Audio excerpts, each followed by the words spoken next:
The Resistance X-Wing, last I left off, I got all the LEDs in there, which is basically 4 orange in the back here. And I put one cool white up here in the cockpit area.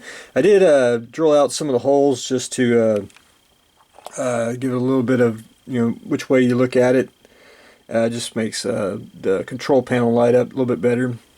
I added a little bit of tulip here for the light block because I had to add a piece of styrene underneath it. And I not hot glued it, but epoxied the LED on the sheet of styrene, and I'll just do a little bit more tulip for light blocking, and I'm basically ready to paint. The only thing I had to do that I'm going to do, if you see the wires where they go from the engines, I'm just going to take a little piece of styrene and cut it the width here and glue it on just to hide it. I really could have basically made a channel in the wing, but it was really a whole lot of work, and I really didn't want to, do with it. Didn't really want to put that much into it, and it looks fine. A little styrene will hide it, and no one will even know.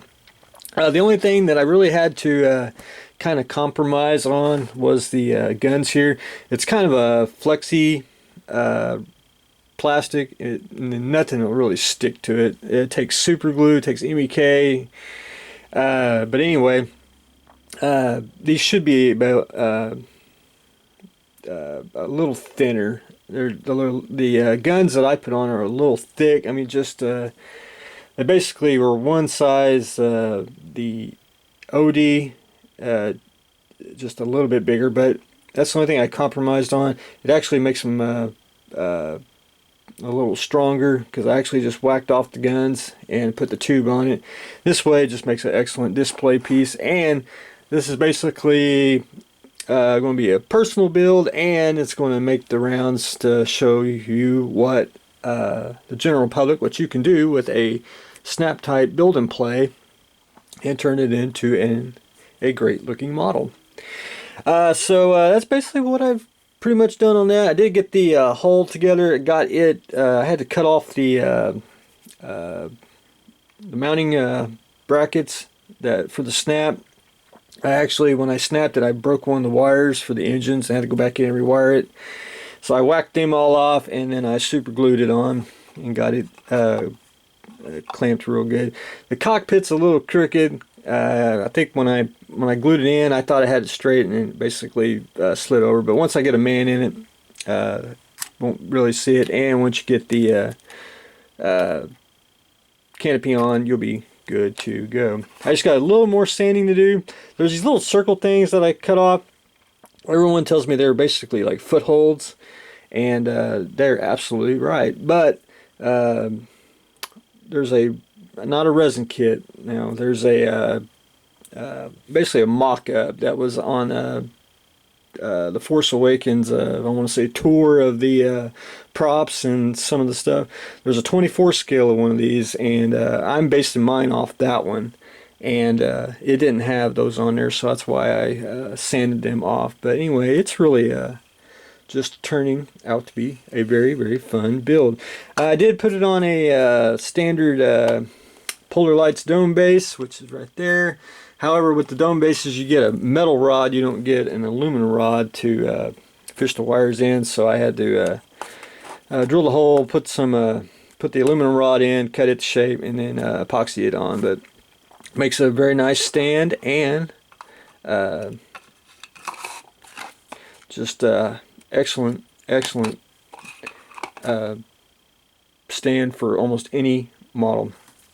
So for the figure, I took a Navy pilot, and I basically whacked him off the legs. I got to cut him a little bit shorter than what he is. I actually should have cut the seat out when I was doing that, but I wasn't thinking. I thought it would, he's just about this much hitting the canopy. But what I did is I just took a knife and shaved off the Navy uniform on the flight suit. Took some Avi's epoxy sculpt put that on, then took a toothpick, and then on the X-Wing flight vest, I just took it and sculpted a little chest box there, and I'll probably add a little styrene to make the chest box a little bit stick out a little bit more. And then I fixed the helmet just a little bit, and then once I paint it, everything will blend in. I gotta get the arms on, and then I'll get the legs on to a point so I can put them in the cockpit. And then the last thing I need to do is just fill in the cockpit with some styrene, basically like squares or square stock, and maybe a little round, half rounds in there, just to build it up and make it look busy, and hide the, put the pilot in there, make it look like he's really inside a cockpit, because I kind of cheated a little bit on the build and play kit here. But anyway, that's what I have got going on today. I should have a mini shed update in the next one, which should be I'll start a toy update, and I'll probably do a shed update too on the big arc update on that. So I got a few things I want to add in there. But anyway, that's what I got going on today. We are sculpting the pilot for the build and play X-Wing, and we're getting ready to finish up construction on the Resistance X-Wing, so I can get to start the fun part, which is painting and weathering. So stay tuned for the next exciting episode.